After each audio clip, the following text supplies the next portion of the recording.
प्रिय विद्यार्थियों, आइए पढ़ते हैं कक्षा 12 के हिंदी और सामान्य हिंदी के अंतर्गत कामायनी में श्रद्धा मन को। इसमें इसके पहले कई वीडियो बन चुके हैं और आज हम शुरू करेंगे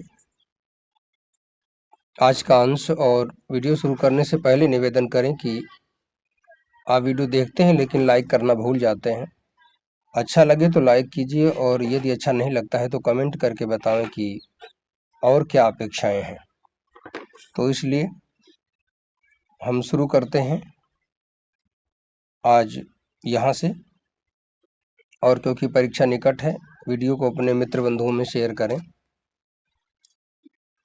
और आज जो पढ़ा जा रहा है परीक्षा की दृष्टि से बहुत ही महत्वपूर्ण है, तो देखिएगा।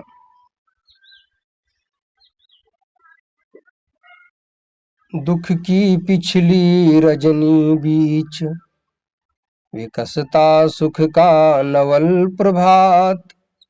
एक पर्दा यह झीना नील छिपाए है जिसमें सुख गात। जिसे तुम समझे हो अभिशाप जगत की ज्वालाओं का मूल। ईश का वह रहस्य वरदान कभी मत इसको जाओ भूल। मन को काफी दुखी देख करके श्रद्धा उन्हें सुख और दुख का सिद्धांत समझा रही है और बता रही है कि देखिए, सुख और दुख का बहुत ज्यादा अंतर नहीं है, एक हल्के से काले पर्दे जैसा अंतर होता है। तो क्या बता रही है, सब देखते हैं शब्दार्थ में। पहले दुख की यानी दुख रूपी पिछली जो बीतने वाली है, जो चल रही है, रजनी बीच रात में विकसता तैयारी करता है, अर्थात आने की योजनाएं बनाता है। सुख का सुख रूपी नवल प्रभात, नया सवेरा। क्योंकि दुख नहीं होगा तो सुख कहां से आएगा।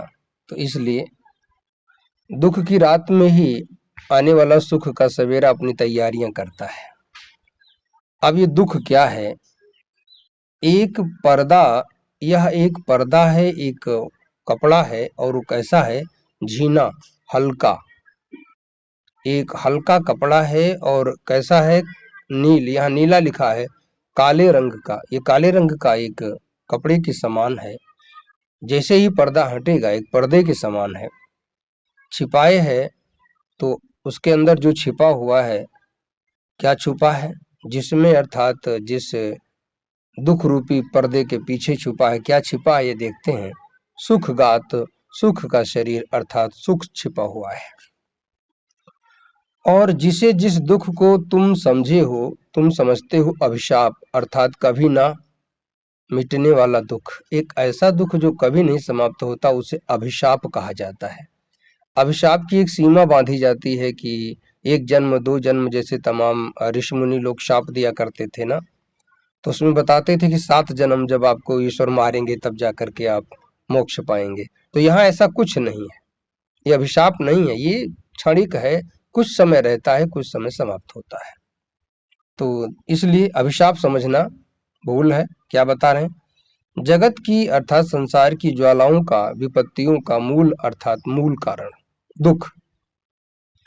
वह दुख है क्या? ईश का, ईश्वर का रहस्य वरदान, रहस्यमय वरदान है। क्योंकि जिसने दुख नहीं देखा वो जीवन जीना नहीं जानता है। इसलिए ईश्वर का एक रहस्यात्मक ये है, वरदान है, एक योजना है कि आदमी औरों को पहचान सके, इसलिए दुख देता है वो। ठीक है, कभी मत जाओ, आपको ये भूलना नहीं चाहिए इसको, अर्थात इस दुख के सिद्धांत को, सुख दुख के सिद्धांत को भूल अर्थात मत भूलो। अब आइए व्याख्या समझते हैं। प्रस्तुत पद्यांश में श्रद्धा अपनत्व पूर्वक मन को सुख और दुख का सिद्धांत बताते हुए कह रही है कि कोई भी चीज, चाहे सुख हो चाहे दुख हो, कोई भी अनुभव स्थायी नहीं होता है। दुख के बारे में वो कहती है, व्याख्या समझिएगा। दुख की पहले वाली अर्थात जो चल रही है, उस रात के बीच में ही आने वाला सवेरा अपना विकास करता है, अर्थात आने की तैयारियां करता है। वास्तव में दुख एक हल्के काले पर्दे के समान है, जो सुख को अपने आप में छिपाए रहता है, जैसे ही ये पर्दा हटेगा तो सुख सामने आएगा। अर्थात आपके जीवन में भी जो तमाम आपने प्रलय देखा, विनाश देखा, वो एक सृष्टि के नए जीवन के रूप में दिख सकता है। बस आपको सकारात्मक होना चाहिए। ध्यान दीजिए, जिस दुख को आप कभी न मिटने वाला शाप समझते हैं, अभिशाप समझते हैं, और जिसे संसार के सारे दुखों का आधार मानते हैं, मूल कारण मानते हैं कि ईश्वर ने हमको इस जगह ला दिया कि मैं दोबारा दुख से बाहर नहीं निकल पाऊंगा, तो ऐसी बात नहीं है। यह दुख ईश्वर का एक रहस्यमय वरदान है। इसे आपको कभी नहीं भूलना चाहिए। मतलब यदि दुख न हो तो सुख की पहचान नहीं होगी और अपने पराये का ज्ञान नहीं होता। इसलिए रहीम भी बोल देते हैं, रहीमन विपदा है भली जो थोड़े दिन होए, हित अनहित या जगत में जान परे सब कोई। ध्यान दीजिएगा, तो ये था इसका व्याख्यांश। और परीक्षा में अब तो प्रश्न भी बनने लगे हैं, तो पूछा जा सकता है कि भाई सुख अपने आने की तैयारी कहाँ करता है? तो दुख रूपी रात में। दुख का स्वरूप कैसा है? एक हल्के काले पर्दे जैसा होता है। अभिशाप का क्या तात्पर्य है? कभी न मिटने वाला दुख या दुख का जो समय होता है, बताया जाता है, उसे अभिशाप कहते हैं। तो ईश्वर का रहस्यमय वरदान क्या है? तो आपको पता है कि दुख है। दुख ही ईश्वर का रहस्यमय वरदान है। अब इसके काव्य सौंदर्य को देख लेते हैं। रस की बात करें तो मूलतः यहाँ पर करुण रस दिखता है, लेकिन यह करुण श्रृंगार से प्रेरित है, क्योंकि अपनत्व पूर्वक श्रद्धा बात कर रही है। ठीक, मूल रस क्या है? करुण। छंद की बात करें तो 16-16 मात्राओं का श्रृंगार छंद है, जिसका नाम मैंने पादाकुलक बताया है, जो पुरानी ग्रंथों में, हिंदी की किताबों में मिलता है। नए वाले में तो नहीं मिल रहा है, लेकिन पुराने ग्रंथों में हिंदी के पुराने व्याख्याकारों ने उसे पादाकुलक नाम दिया है। पाद मतलब चरण, आकुलक मतलब बंध, चरण बंध। बात समझिएगा। भाषा शुद्ध खड़ी बोली, शैली प्रबंधात्मक और गुण माधुर्य, शब्द शक्ति, लक्षणा। आगे बढ़ते हैं।